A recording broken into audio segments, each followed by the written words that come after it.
Morning students. आज हम करेंगे क्लास 6 लेसन नंबर 12 का नेक्स्ट पार्ट। लेसन का नाम है संसार पुस्तक है। ये बेटा आपको बताया गया था जैसे कि लास्ट वीडियो में कि एक पत्र है जवाहरलाल नेहरू ने इस अपनी पुत्री को लिखा था, इंदिरा गांधी। इसके लेखक जवाहरलाल नेहरू हैं बेटा।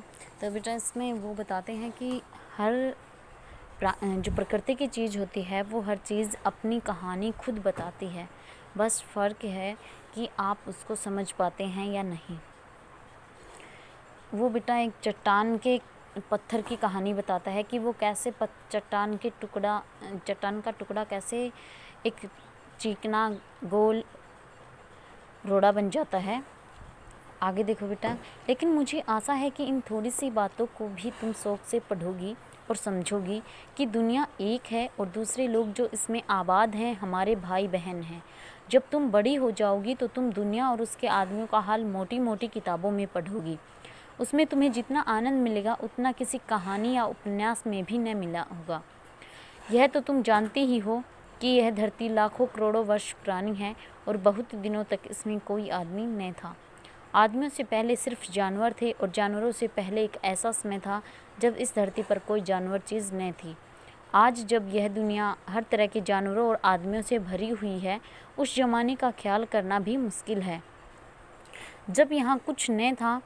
लेकिन विज्ञान जानने वालों और विद्वानों ने जिन्होंने इस विषय को खूब सोचा और पढ़ा है, लिखा है कि एक ऐसा समय था जब धरती बेहद गर्म थी और इस पर कोई जानदार चीज़ नहीं रह सकती थी। अर्थात बेटा कोई जिस सजीव वस्तु इस पर नहीं टिक पाती थी, कुछ ज़्यादा ही गर्म थी पृथ्वी। और अगर हम उनकी किताबें पढ़ें और पहाड़ों और जानवरों की पुरानी हड्डियों को गौर से देखें तो हमें खुद मालूम होगा कि ऐसा समय ज़रूर रहा होगा।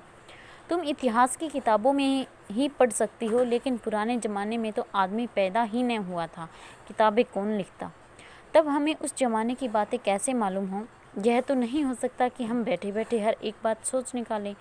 यह बड़े मज़े की बात होती है क्योंकि हम जो चीज़ चाहते हैं सोच लेते और सुंदर परियों की कहानियाँ गढ़ लेते हैं।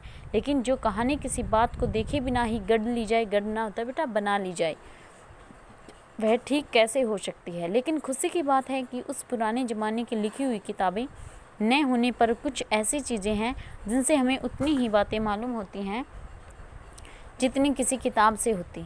ये पहाड़, समुद्र, सितारे, नदियाँ, जंगल, जानवरों की पुरानी हड्डियाँ और इसी तरह की और भी कितनी चीज़ें हैं जिनसे हमें दुनिया का पुराना हाल मालूम हो सकता है। मगर हाल जानने का असली तरीका यह नहीं है कि हम केवल दूसरों की लिखी हुई किताबें पढ़ लें, बल्कि खुद संसार रूपी पुस्तक को पढ़ें। मुझे आशा है कि पत्थरों और पहाड़ों को पढ़कर तुम थोड़े ही दिनों में उनका हाल जानना सीख जाओगे। सोचो कितनी मज़े की बात है, एक छोटा सा रोड़ा जिसे तुम सड़क पर या पहाड़ के नीचे पड़ा हुआ देखती हो, शायद संसार की पुस्तक का छोटा सा पृष्ठ हो। शायद उससे तुम्हें कोई नई बात मालूम हो जाए।